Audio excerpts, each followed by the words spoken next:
വർഷമായിട്ട് താങ്കൾ ഈ ബേർഡ് വാച്ചിങ് തുടങ്ങുന്നത്? ഞാൻ ബേർഡ് വാച്ചിങ് തുടങ്ങിയിട്ട് ഒരു 4 വർഷത്തോളമായി. അപ്പോൾ എക്സ്പീരിയൻസ് നല്ലതാണ്? എക്സ്പീരിയൻസ് എനിക്ക് എൻ്റെ ഗുരു എന്ന് പറഞ്ഞ ആൾ മൂപ്പര് ഓർണിത്തോളജിസ്റ്റാണ്. മൂപ്പര് ഫീൽഡിൽ ഇറക്കി അത്യാവശ്യം എനിക്ക് നല്ല എക്സ്പീരിയൻസ് തന്നെ മൂപ്പര് തന്നു. ഈ ബേർഡ് വാച്ചിങ് നല്ല താല്പര്യമുണ്ടോ? നല്ല താല്പര്യമുള്ളതുകൊണ്ടാണ്. പിന്നെ ഏറ്റവും ഇഷ്ടപ്പെട്ട ബേർഡ് വാച്ചിങ്ങിന് ഇടയ്ക്ക് കണ്ടിട്ടുള്ളതിൽ വെച്ചിട്ട് ഏറ്റവും ഇഷ്ടപ്പെട്ടിട്ടുള്ള ബേർഡ് ഗ്രേറ്റർ തിക്കിനി എന്ന് പറഞ്ഞ ബേർഡാണ്. പിന്നെ നമ്മൾ ഈ ബേർഡ് വാച്ചിങ്ങിന് പോകുമ്പോൾ എന്ത് അപകടങ്ങൾ അങ്ങനത്തെ എന്തെങ്കിലും ഉണ്ടായിട്ടുണ്ടോ? അതിപ്പം ബേർഡ് സർവേകൾ നടക്കാറുണ്ട്. അത് പക്ക ഫോറസ്റ്റ് ഏരിയയിലായിരിക്കും, കാട്ടിനുള്ളിലായിരിക്കും. അപ്പോഴീ ആനയൊക്കെ കണ്ടിട്ട് ഓടിയൊക്കെ സംഭവമൊക്കെ ഉണ്ടായിരുന്നു. വലിയ അപകടങ്ങളിലൊന്നുമില്ല. പിന്നെ ചെറിയ ചെറിയ വീഴ്ചകളൊക്കെ സാധാരണമാണ്. ഈ വഴുതി വീഴൊക്കെ ഉണ്ടാറുണ്ട്. നമ്മൾ ഈ ബേർഡ് വാച്ചിങ് പോകുമ്പോൾ എന്തൊക്കെ എക്യുപ്മെന്റ്സ് എടുക്കുന്നത്? നമ്മൾ തുടക്കത്തിൽ ബൈനോക്കുലേഴ്സ് മാത്രമാണ് കരുതാറ്. അഥവാ അത് നല്ലൊരു ശീലമായിരിക്കും. ബൈനോക്കുലർ വെച്ചിട്ട് നമ്മളിപ്പോൾ ഒരു പക്ഷിയെ കാണുന്നുണ്ടെങ്കിൽ അതിനെക്കുറിച്ചിട്ട് കൂടുതൽ നമ്മൾ ആ പക്ഷി എങ്ങനെയാണ് എന്തൊക്കെയാണ് ചെയ്യുന്നത് എന്നൊക്കെ മനസ്സിലാക്കാൻ സാധിക്കും. നേരെ മറിച്ചിട്ട് അതിന് ശേഷമാണ് നമ്മൾ ക്യാമറ കരുതാൻ തുടങ്ങുക. അഥവാ നമ്മൾ ഏകദേശം പക്ഷിയെക്കുറിച്ച് പഠിച്ചതിന് ശേഷം ക്യാമറയും കൂടെ കരുതും. അഥവാ അതിൻ്റെ ഫോട്ടോസ് കൂടെ പകർത്താൻ വേണ്ടിയിട്ട്. ഈ പക്ഷി നിരീക്ഷിക്കുമ്പോൾ നോട്ട് ചെയ്യാറുണ്ടോ?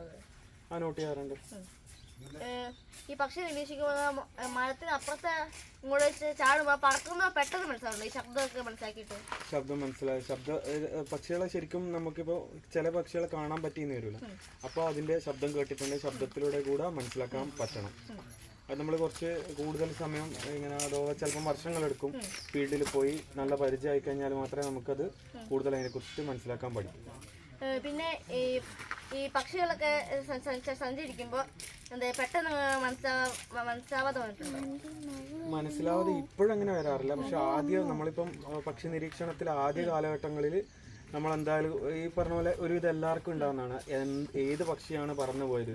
പിന്നെ നമ്മൾ എന്ത് ചെയ്യും, ഓരോ തവണയും നമ്മൾ കാണുന്നതിനനുസരിച്ച് ഇന്ന ഹൈറ്റിലൂടെ പറന്നു പോകുന്നത്, ഇന്ന രീതിയിൽ ചിറകടിച്ച് പറന്നു പോകുന്നത് ഇന്ന പക്ഷിയായിരിക്കും, അതൊരു പ്രാവായിരിക്കും, ഒന്നുകിൽ കാക്കയായിരിക്കും, അല്ലെങ്കിൽ ഏതെങ്കിലും ചെറിയ പക്ഷികളായിരിക്കും.